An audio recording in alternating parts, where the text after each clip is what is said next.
దేవునికి స్తోత్రం. ప్రేమైన వారలారా, రక్షకుడును ప్రభు అయిన యేసుక్రీస్తు వారి నామంలో మీకు శుభములు వందనాలు తెలియజేస్తూ ఉన్నాం. దేవుడు మిమ్మలను, మీ బిడ్డలను, మీ కుటుంబములను దీవించి ఆశీర్వదించునుగాక. ఆమెన్. God bless you. దేవునికి స్తోత్రం. హల్లెలూయా. ప్రియమైన దేవుని పిల్లలారా, దేవుని యొక్క పరిచర్య ధర్మము జరుగుటకు ఆయన కొన్ని వరాలను ఇచ్చాడండి. అవే పరిశుద్ధాత్మ వరాలు అంటారు, కృపా వరాలని కూడా అంటారండి. అవి ఆయన చిత్త ప్రకారం ఆయన ఇష్టం వచ్చినటువంటి వారికి వాటిని ఇస్తూ ఉంటారు. అంటే కొంతమందికి దర్శనాలు చూసే వరం ఉంటుంది, కొంతమందికి ప్రవచనాలు చెప్పే వరం ఉంటుంది, కొంతమందికి విశ్వాసం అనే వరం ఉంటుంది. రకరకాల కృపా వరాలు ఉండినట్లుగా మనము తెలుసుకోగలం. ప్రియమైన దేవుని పిల్లలారా, ఆ కృపా వరాల విషయంలో దేవుడు ఒకసారి ఒక వ్యక్తికి ఆ కృపా వరాన్ని అనుగ్రహిస్తే మరలా వాటి గురించి పశ్చాత్తాపడడు అని పరిశుద్ధ లేఖనాలు సెలవిస్తున్నాయి. చూద్దాము లేఖన భాగము. రోమీలకు రాసినటువంటి పత్రిక 11వ అధ్యాయము 29వ వచనంలో ఈ రీతిగా రాయబడి ఉంటూ ఉన్నది. ఏలయనగా దేవుడు తన కృపావరముల విషయంలోనూ పిలుపు విషయంలోనూ పశ్చాత్తాపడడు. దేవునికి స్తోత్రం. హల్లెలూయా. కొంతమంది వ్యక్తులను మనం గమనిస్తాం, వరాలు కలిగినటువంటి వారిని.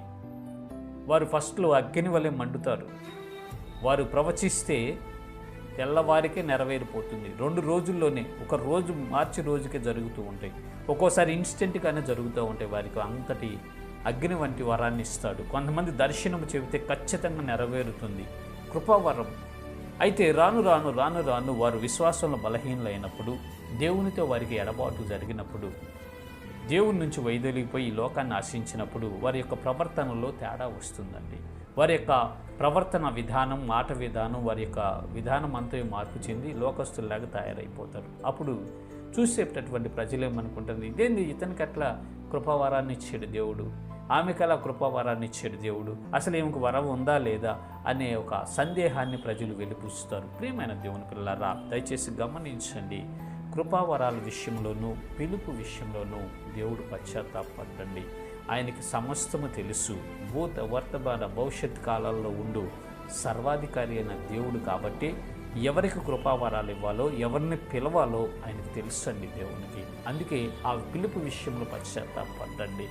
అయితే మనుష్యులు విశ్వాసంలో బలంగా ఉండినప్పుడు, దేవునితో అంటుకట్టబడి దేవునిలో సాగిపోతున్నప్పుడు, పరిశుద్ధ జీవితం చేస్తూ ఉన్నప్పుడు, దేవునితో అటాచ్మెంట్ ఎక్కువగా ఉన్నప్పుడు అగ్ని వల్లే మండుతారు. వారిని దేవుడు బలంగా వాడుకుంటాడండి. అంతే. దేవునితో ఎడబాటు అయిపోతే, ఈ లోకాన్ని ఆశిస్తే మాత్రం ఆ వరం అలాగే ఉంటుంది, కానీ అది పని చేయదండి. దేవుడు వారిలో పని చేయడు, ఇంకా అట్లాగే నిలిచి ఉంటుంది. తర్వాత మరలా కొన్నాళ్ళకి పశ్చాత్తాపడి విరిగి నలిగిన మనస్సు కలిగి వాటన్నిటిని విడిచిపెట్టి మరలా ప్రభు పాదాల చెంతకొచ్చి మొదటుండినటువంటి తీవ్రత, మొదటుండినటువంటి ఆ ఆసక్తి, నాకు కావాలి ప్రభు అని ఎవరైతే యథార్థంగా అడిగి వాటన్నిటిని విడిచిపెట్టి మరలా దేవుని దగ్గరికి వస్తాడో మరలా వాడుకుంటాడు దేవుడు. ఎందుకంటే పిలుపు విషయంలోనూ కృపావరాల విషయంలోనూ దేవుడు పశ్చాత్తాపడడు. కాబట్టి మనుషులను మనము చూడకుండా దేవునిని మనము చూడాలి. వరాలను కాదు మనము చూడాల్సింది, వాక్యాన్ని చూడాలి. దేవుని వైపు చూడాలి. వాక్యాన్ని బాగా చదువుకోవాలి. వాక్య ప్రకారం మన జీవితాలను కట్టుకోవాలి. మనకు మనముగా నిలబడాలండి. ఎవరినో చూసి మన విశ్వాస జీవితాన్ని మనం పాడు చేసుకోకూడదు. ఈ రోజుల్లో దైవజనులను చూసి ఎక్కువ మంది పాడైపోతున్నారు.